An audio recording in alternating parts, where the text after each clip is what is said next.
आपको पता ही है कि हमने थोड़े दिन पहले आपको बताया था कि पाकिस्तान जो है अपना लूनर मिशन लॉन्च करने जा रहा है। तो आज टुडे एज वी स्पीक, तो आज के दिन जो है पाकिस्तान ने IQ कमर, अपना जो पाकिस्तान का पहला सैटेलाइट मिशन टू मून है वो लॉन्च कर दिया है।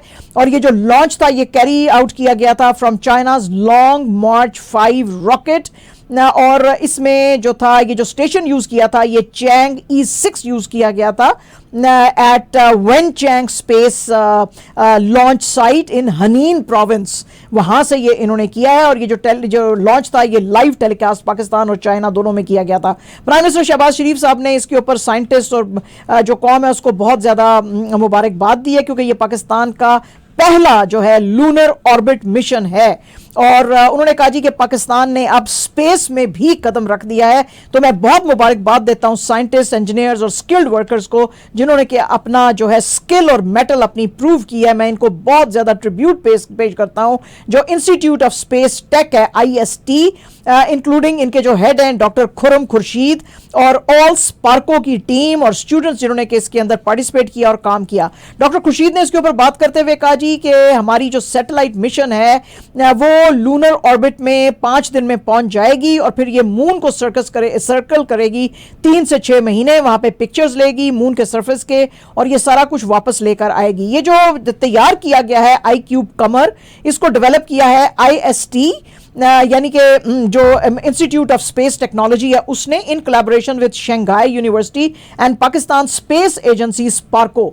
तो इन सब ने मिलकर जो है इसको बनाया है। पाकिस्तान ने successfully launch this satellite mission to moon. तो मुबारक हो भाई Pakistan, way to go, good news, very good news.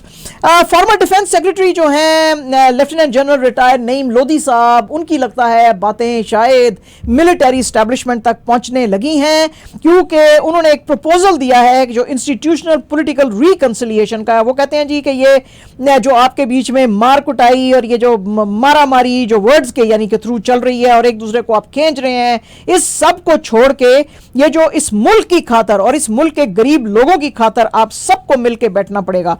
इस सिलसिले में वो कहते हैं जी कि मैं जो है अभी तक तो मेरा कांटेक्ट इमरान खान या उनके दूसरे जो PTI के की फिगर्स हैं या दूसरी पॉलिटिकल पार्टीज के जो हैं लोग, उनसे तो नहीं हुई है, लेकिन वो कहते हैं जी I am in touch with Mushahid Hussain Syed, Mohammad Ali Durrani, एक जो हैं 4 स्टार जनरल हैं, फॉर्मर एयर मार्शल हैं, रिटायर्ड डिप्लोमेट्स और ब्यूरोक्रेट्स हैं। कहते हैं उनके साथ में मिलकर एक प्रेशर ग्रुप बनाना चाहता हूँ और मैं कहता हूँ कि एक नेशनल सिक्योरिटी कमेटी बनाई जाए जिसको कि chief justice of Pakistan head करें, जिसके अंदर तमाम पॉलिटिकल पार्टीज के हेड होए, prominent media personalities, business community होए और ये जो हार्श और एग्रेसिव स्टांस है एक दूसरे के खिलाफ, इसको खत्म किया जाए और इंस्टीट्यूशंस के खिलाफ भी ये जो स्टांस है हार्श किस्म का खत्म करें। पॉलिटिकल अपोनेंट्स को जो हैरेस किया जा रहा है उसको भी खत्म करें और एक नेशनल रिकंसिलिएशन की तरफ चलें। तो खबरें जो आई हैं तो ये लग रहा है कि मिलिट्री इसको शायद जो है वो कंसिडर करेगी।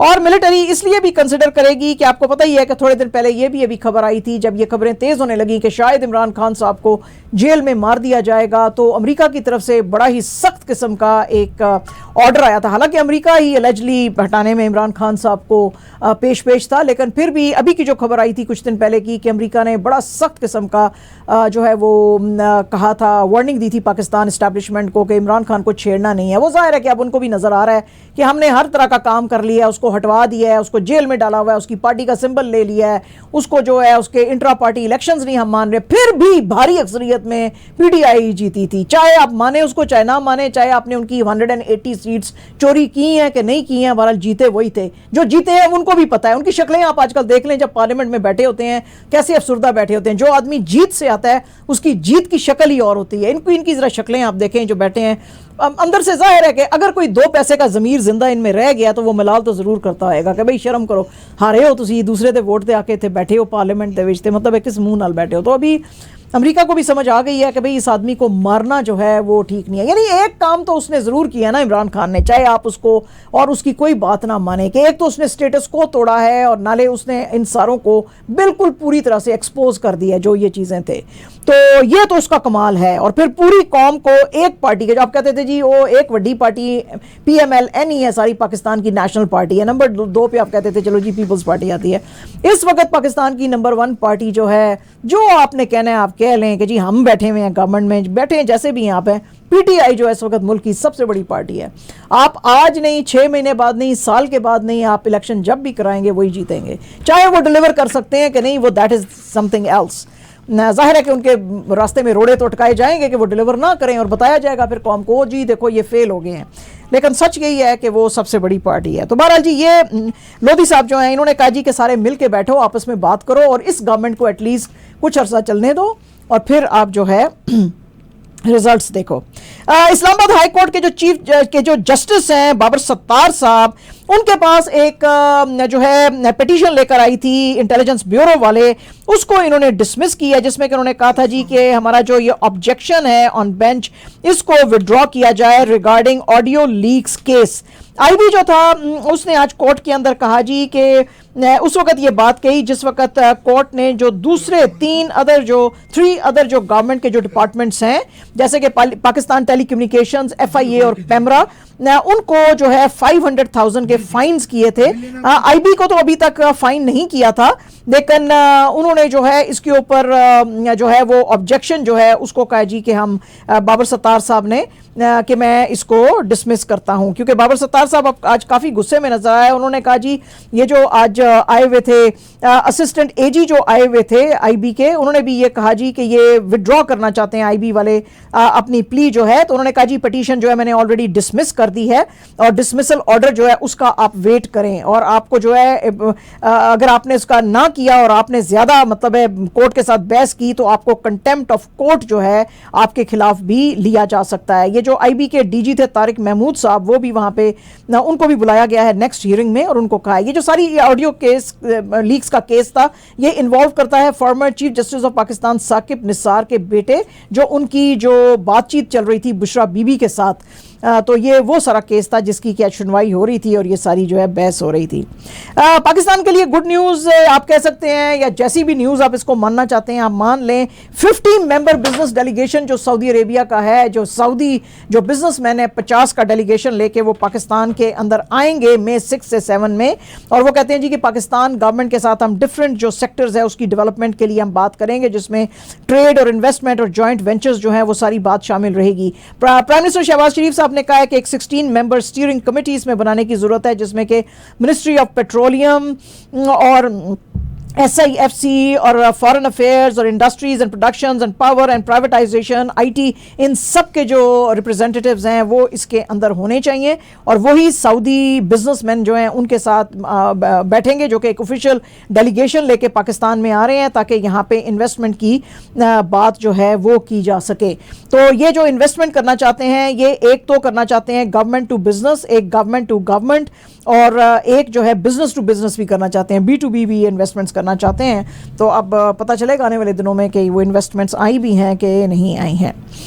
PIA की जो प्राइवेटाइजेशन है उसके लिए आज गवर्नमेंट ने कहा जी कि 10 लोगों ने इंटरेस्ट इसके लिए शो किया है। अब्दुल अलीम खान जो कि federal minister for privatisation, investment, board and transport है, उन्होंने आज मीडिया को ब्रीफिंग देते हुए कहा जी कि अभी तक जो हमारे पास 10 की पार्टीज आई हैं उनमें से जो 3 हैं वो उनकी तो अपनी खुद की प्राइवेट एयरलाइंस भी हैं, तो वो जो हैं और वो ऑपरेट पाकिस्तान से ही कर रहे हैं, तो उनका काफ़ी तजर्बा है। तो इस सिलसिले में गवर्नमेंट ने कहा है कि जी लेटर ऑफ इंटेंट जो है LOI वो आप इन द नेक्स्ट 15 डेज दें। पहले जो थी तारीख जो थी उसको एक्सटेंड अप किया गया है, और अब कहा गया कि अंटिल मई 18 आप जो है दे सकते हैं। अकॉर्डिंग टू ब्लूमबर्ग, आरिफ हबीब जो हैं उन्होंने लेटर ऑफ इंटेंट जो है वो दे दिया। आपको पता है ये हबीब बैंक के जो मालिक हैं, और इसके अलावा अकरम वली मोहम्मद ये हैं managing director of Jerry's group, तो इन्होंने भी जो है इंटरेस्ट शो किया है। तो अब देखेंगे कि ये कैसे आगे चीज़ें चलेंगी, क्योंकि जो सुझाव गवर्नमेंट को दिया जा रहा है वो यही है कि गवर्नमेंट प्राइवेट जो है वो एडवेंचर करें, पूरा प्राइवेटाइज इसको ना करें। तो देखेंगे।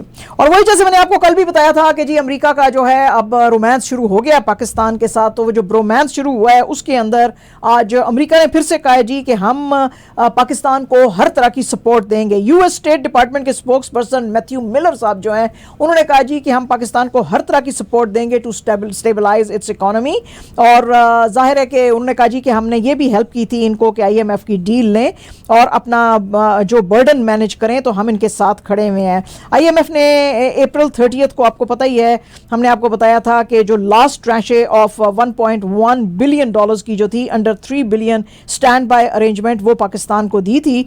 और यूएस ने कहा जी कि हम एनकरेज करते हैं पाकिस्तान गवर्नमेंट को कि वो अपनी प्रायोरिटाइज करें इकोनॉमिक रिफॉर्म्स को और इकोनॉमिक चैलेंजेस जो हैं उनको एड्रेस करें, लेकिन हम उनका साथ हमेशा देंगे और हम इन्वेस्टमेंट्स करते रहेंगे, एंगेज रहेंगे उनके साथ ट्रेड में, इन्वेस्टमेंट में और जो है बायलैटरल टाइज को और बढ़ाने में। तो ये आपको पता ही है कि ये मोहब्बत अब अमेरिका क्यों दिखा रहा है, क्योंकि मैंने आपको बताया था पहले भी कि जो इरानियन प्रेसिडेंट आए हुए थे इब्राहिम रईसी साहब, तो अब इनको खतरा पड़ गया कि कहीं पाकिस्तान प्यार ना बढ़ा ले ईरान के साथ, क्योंकि उन्होंने धमकी भी दी है हल्के से कि हम सैंक्शंस लगा सकते हैं उन सब के साथ जो ईरान के साथ दोस्ती करेंगे पाकिस्तान का नाम ना लेते हुए।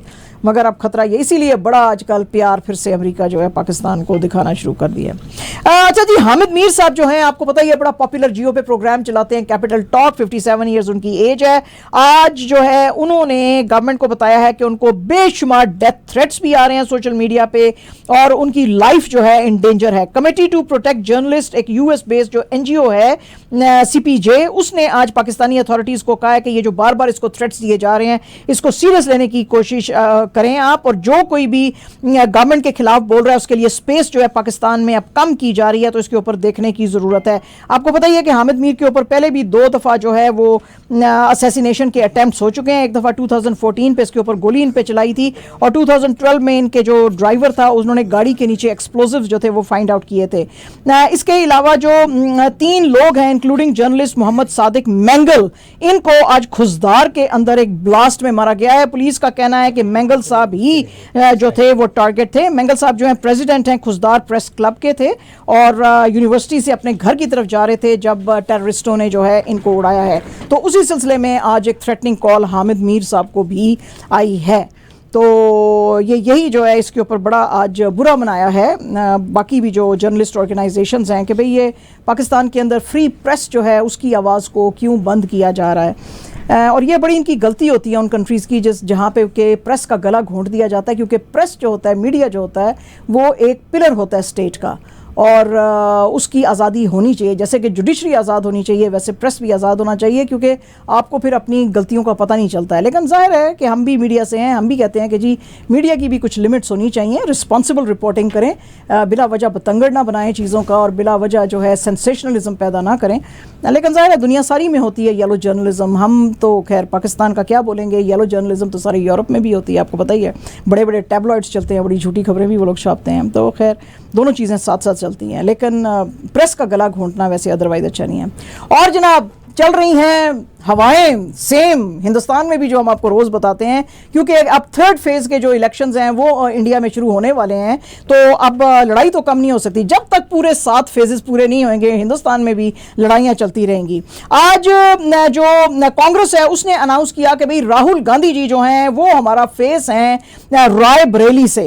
अब जब उन्होंने ये अनाउंस किया तो मोदी जी को तो मौका मिल गया। मोदी जी ने कहा कि ओखो गांधी जी को नई सीट मिल गई है, क्योंकि आपको पता ही है कि ट्रेडिशनली ये जो हैं वायांश से जो हैं अपना लड़ते हैं, इलेक्शंस लड़ते हैं। तो अब रायबरेली से जब कर रहे थे तो इस पे मोदी जी ने बड़े ताने जो हैं कसे राहुल गांधी जी पे। ये एक रैली कर रहे थे वेस्ट बंगाल के बर्धमान दुर्गापुर के अंदर, और वहां पे उन्होंने कहा जी कि इलेक्शन का रिजल्ट तो बिल्कुल सामने है, आ गया है, आपको ओपिनियन पोल्स की जरूरत ही नहीं है। ये जो शहजादा है, शहजादा तो वयन से लूज कर गया है सीट, इसीलिए ये दूसरी सीट जो है अब ढूंढ रहा है। तो मैं इसको कहता हूं कि अमेठी की फ्लाइट लेने से मत घबराओ और रायबरेली से भी मत भागो। मैं इनको कह रहा हूं डरो मत, भागो मत। और जो है वो कहते हैं जी कि ये कांग्रेस जो है कॉन्स्टिट्यूशन को चेंज करने की कोशिश कर रही है और दलित और जो अदर जो है वो जो लो कास्ट के लोग हैं उनके कोटे खत्म करके ये जिहादी वोट बैंक जो है ये बढ़ा रहे हैं। यानी कि जाहिर है कि मुसलमानों के ऊपर उन्होंने किया। इसके अलावा उन्होंने कहा जी कि ऑपोजिशन जो है वो डेवलपमेंट नहीं लाएगी, वो सिर्फ वोट्स को डिवाइड करने के लिए ये सारी बातें कर रही है। उन्होंने टीएमसी का जो तृणमूल कांग्रेस है उसका जिक्र करते हुए कहा कि उनके एक एमएलए जो है हुमायूं कबीर, उसने तो कहा है कि अगर वो जीत गया तो वो हिंदुओं को भागीरथी रथी जो है उसके अंदर फेंक देगा। और तो इसका मतलब है कि तृणमूल कांग्रेस वाले जो हैं वो हिंदुओं को second grade citizen West Bengal में बना रहे हैं, और इनका ऑपोजिशन वालों का कोई विजन नहीं है डेवलपमेंट का विजन सिर्फ मोदी और बीजेपी का है। और मैं तो बड़ा हैरान हूं कि जो इनजस्टिसेस हमारी दलित बहनों के साथ होती है, या त्रिपुरा जो है उसके अंदर जब डेवलपमेंट नहीं होती है तो उसके ऊपर इनका ख्याल क्यों नहीं जाता। ये लोग एक ह्यूमैनिटी की तरह क्यों नहीं सोच सकते हैं, ये वोट बैंक का क्यों सोचते हैं। मेरा तो बस एक ही ड्रीम है कि मैं हिंदुस्तान के अंदर डेवलपमेंट लाना चाहता हूं जिसमें कि आप और आपके बच्चे हंसी खुशी रह सकें। तो ये जनाब आज मोदी जी ने बड़ी लंबी चौड़ी बात की, और जो है इसमें जाहिर है कि अपोजिशन भड़की। अब उनके जो जवाब होंगे वो हम आपको सुनाएंगे मंडे को इंशाल्लाह। आज आई है जनाब जो प्रेस फ्रीडम इंडेक्स जो है ये एक लेकर आए हैं रिपोर्टर्स विदाउट बॉर्डर्स, आपको पता ही है वो हर साल छापते हैं। तो अभी जो 2024 का वो इंडेक्स उन्होंने लाया है उसके अंदर इंडिया जो है वो 159th नंबर पे है। रिपोर्ट एक इसके साथ साथ उन्होंने एक और भी छापी है जिसका क्या नाम है Asia Pacific free freedom under yoke of authoritarian governments. बात तो अथॉरिटेरियन गवर्नमेंट्स की है लेकिन उसमें जिक्र जो ज्यादा है वो हिंदुस्तान का है। वो कहते हैं जी कि हिंदुस्तान में जिस वक्त से 2014 से मोदी जी की गवर्नमेंट आई है, मीडिया जो है उसको बहुत ज्यादा वायलेंस उसके अंदर बढ़ गई है, जर्नलिस्टों को डराया धमकाया जाता है, और ये जो वर्ल्ड्स लार्जेस्ट डेमोक्रेसी है इसमें प्रेस फ्रीडम जो है क्राइसिस के अंदर है, उन्होंने कहा। और उन्होंने कहा जी कि जिस मुल्क में डेमोक्रेसी, जिस डेमोक्रेटिक मुल्क में प्रेस को इतना डराया धमकाया जाए और उसको पॉलिटिकल यूज के लिए यूज किया जाए तो वो डेमोक्रेसी अनवर्दी होती है। उन्होंने इसमें जिक्र करते हुए अपनी रिपोर्ट में कहा, रिपोर्टर्स विदाउट बॉर्डर्स वालों ने अपनी इस प्रेस फ्रीडम इंडेक्स रिपोर्ट में कि रिलायंस इंडस्ट्री के मालिक मुकेश अंबानी जो कि बड़े मोदी जी के क्लोज फ्रेंड हैं, हिंदुस्तान के अंदर 70 मीडिया आउटलेट्स को ओन करते हैं जिसको के 800 मिलियन इंडियंस देखते हैं। 800,000 नहीं, 800 मिलियन इंडियंस जो हैं वो देखते हैं। इसके अलावा जो एक वाहिद जो आजाद आवाज रह गई थी एनडीटीवी को भी 2022 में गौतम अदानी जो कि मोदी जी के बड़े क्लोज फ्रेंड हैं उन्होंने खरीद लिया, और ये फिर हिंदुस्तान के अंदर एंड ऑफ प्लूरलिज्म देखा गया मेन स्ट्रीम मीडिया के अंदर। इसके अलावा हिंदुस्तान में इस वक्त गोदी मीडिया है, और जो है कोई भी प्रेस फ्रीडम यहां पे नहीं चल रही है, बल्कि जो इंडिया के नेबर्स हैं जो कि कभी हिंदुस्तान से सीखते थे उनका जो नंबर है बेटर है, यानी कि हिंदुस्तान का 159th नंबर है प्रेस फ्रीडम में। तो उन्होंने कहा जी कि इससे बेहतर तो इसके जो हैं वो नेबर्स हैं, यानी पाकिस्तान 152nd नंबर पे है, श्रीलंका 153, नेपाल 74, मालदीव्स 106।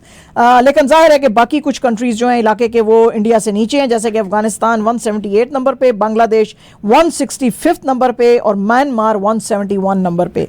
तो ये जनाब आज बड़ी स्केथिंग रिपोर्ट आई है, और पाकिस्तान के लिए भी कोई इतनी खुशी का मुकाम नहीं है। 180 में से 152 अगर इनका भी नंबर है तो शेमफुल है बहुत। और जनाब आज संजय दत्त साहब ने अपनी मां नरगिस दत्त को याद किया, उनकी 43rd डेथ एनिवर्सरी के ऊपर अपने इंस्टाग्राम के ऊपर उन्होंने आज बड़ी हार्ट वार्मिंग जो नोट्स हैं वो डाले, और कुछ थ्रो बैक पिक्चर्स भी वहां पे की, और अब उन्होंने बड़े प्यारे कुछ नोट्स लिखे कि कैसे उनका बचपन गुजरा नरगिस अपनी माँ के साथ। आपको पता ही है कि इनकी 2 बहनें भी थी, लेकिन माँ का प्यार जो था वो बेटे के साथ था, इनके साथ था।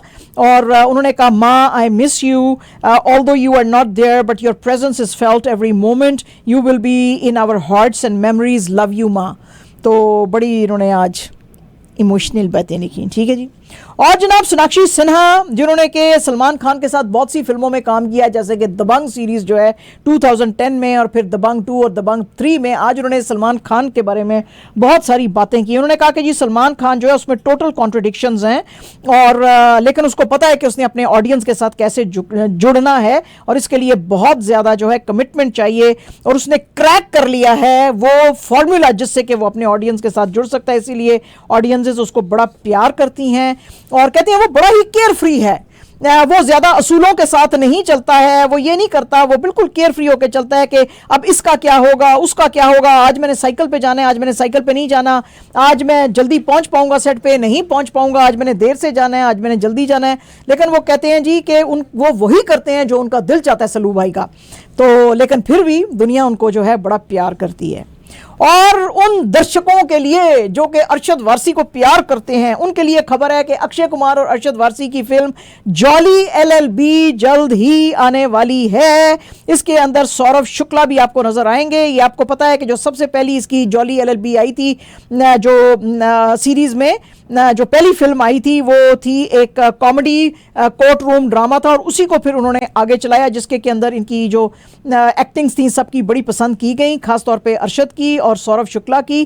तो ये एक छोटा सा वीडियो जो है अक्षय ने इसने जो है वो अरशद वारसी ने वो एक शेयर किया है, और उसमें उन्होंने कहा है कि अब ओरिजिनल आप लोग सावधान रहें कि फेक जॉली भी आ सकता है। तो अक्षय जो है उसने उस पर मजाक करते हुए जो है वो कहा, अब ओरिजिनल कौन है और डुप्लीकेट कौन है ये तो पता नहीं है, but be sure that this is going to be a jolly good ride. तो जय महाकाल, जय महाकाल। ये लोग की मुन्ना भाई वाली फिल्म नहीं थी? मुन्ना भाई में अरशद वारसी और संजय दत्त थे। ये जॉली एलएलबी जो है ये लॉयर्स के ऊपर है, और इसके अंदर अक्षय कुमार और अरशद वारसी हैं। हाँ, जी जी। लेकिन अगर आपने ये फिल्म नहीं देखी ना महेश भाई, आप जरूर देखें। जो ये सौरभ शुक्ला जो हमारा टीवी देख रहे हैं ना, जो दरमियान में जो जज बने होते हैं, oh my God, what an amazing acting this man does. Amazing acting, amazing acting. आप लोग जरूर देखेंगे जॉली एलएलबी 1, 2, और अब जब 3 आएगी तो 3 भी देखें। What a wonderful franchise this one also is. तो आप जरूर देखें इसको। तो एंड में उन्होंने कहा जी जय Mahakal means great fun, let's have great fun, ऐसे करके। पाकिस्तान क्रिकेट जो है जी, उसकी टीम ने आईसीसी T20 रैंकिंग्स में 2 स्पॉट्स लूज किए हैं, और अब वो 7th पोजीशन पे आ गई है। इंडिया विद 264 पॉइंट्स टॉप के ऊपर है, और जो है वो 2nd पोजीशन पे ऑस्ट्रेलिया है विद 257 पॉइंट्स। 3rd नंबर पे इंग्लैंड है विद 252 पॉइंट्स। South Africa 250। ये 2 स्पॉट्स जो हैं जंप करके 6th पोजीशन पे आए हैं, 6th पोजीशन से 4th पोजीशन पे आए हैं। और वेस्ट इंडीज जो है वो 246 के साथ 6th पोजीशन पे, और फिर जाहिर है कि पाकिस्तान जो है 7th पोजीशन पे। इसी तरह जो है जो ये हैं ओडीआई की जो रैंकिंग्स हैं उसके अंदर भी कोई भी खास चेंज नहीं आई है। इंडिया जो है टॉप के ऊपर है विद 122 पॉइंट्स, और 6 पॉइंट्स जो है ये आगे है ऑस्ट्रेलिया से। ऑस्ट्रेलिया इज एट 116 जो कि नंबर 2 पे है। नंबर 3 पे South Africa with 112 points. Pakistan और नंबर 4 विद 106 पॉइंट्स। न्यूजीलैंड 5th with 101 points. England 95 with 6 points. Sri Lanka with 93 7th number पे, और बांग्लादेश विद 86 8 पे। अफगानिस्तान 80 पॉइंट्स, फिर वेस्ट इंडीज 69 पॉइंट्स। ऑस्ट्रेलिया जो है उसने अभी जो 200 रन का विन लिया था इंडिया के अगेंस्ट टेस्ट चैंपियनशिप्स में, उसकी वजह से जो है ऑस्ट्रेलिया टेस्ट वाली जो रैंकिंग की जो टीम है उसमें टॉप पे है। इंडिया 120 पॉइंट्स के साथ 2nd पोजीशन पे। इंग्लैंड 105 पॉइंट्स के साथ 3rd। South Africa with 103 4th position. New Zealand 5th with 96 points. Pakistan 86 पे पॉइंट्स हैं उसके पास, तो नंबर 6 पे। श्रीलंका 83 पॉइंट्स हैं। West Indies 82, Bangladesh 83। तो यानी कि पाकिस्तान जी जो है वो 6 नंबर पे है, तो फिर ये 7th 8th और 9th नंबर पे हैं। तो इस तरह से जो है ये आज की रैंकिंग्स आई हैं। और जनाब आज फेडरल गवर्नमेंट ने बेशुमार पैसे दिए फिर से टोरंटो को।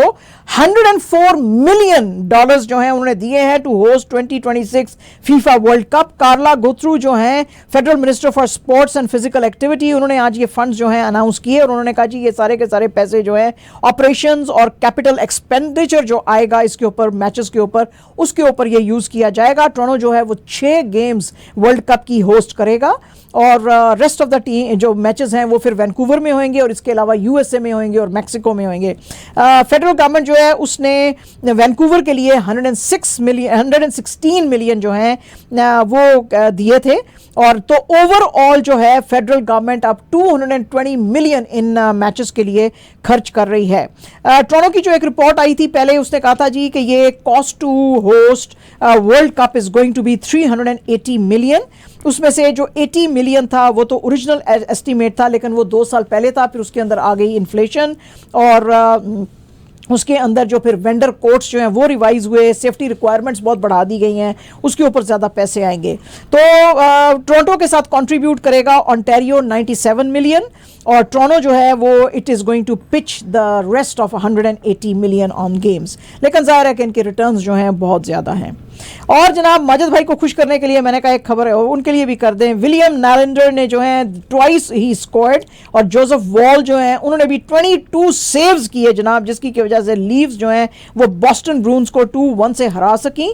और अब इन्होंने इसकी वजह से अब इनकी गेम 7 होएगी। वैसे ओरिजिनली 6 गेम्स होनी थी, अब 7th गेम भी होएगी। टोरंटो जो है उसने अब स्ट्रेट 2 गेम्स विन किए हैं, including Tuesdays 2-1 over time win और 3-1 से।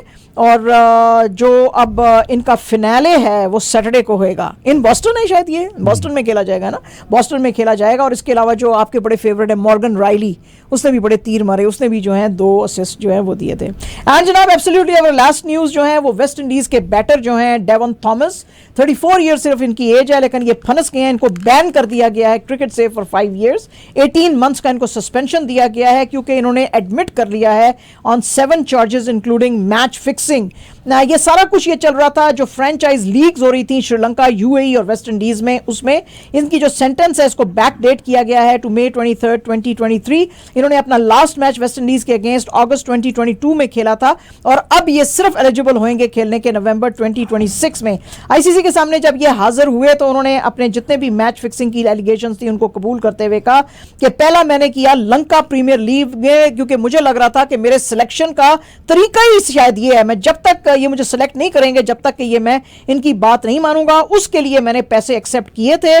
और मैच फिक्स फिर मैंने किया था कैरिबियन प्रीमियर लीग में, लेकिन उसके अंदर जो है फिर मैंने फिक्सिंग जो है थी का जो मनी था वो मैंने एक्सेप्ट नहीं किया था।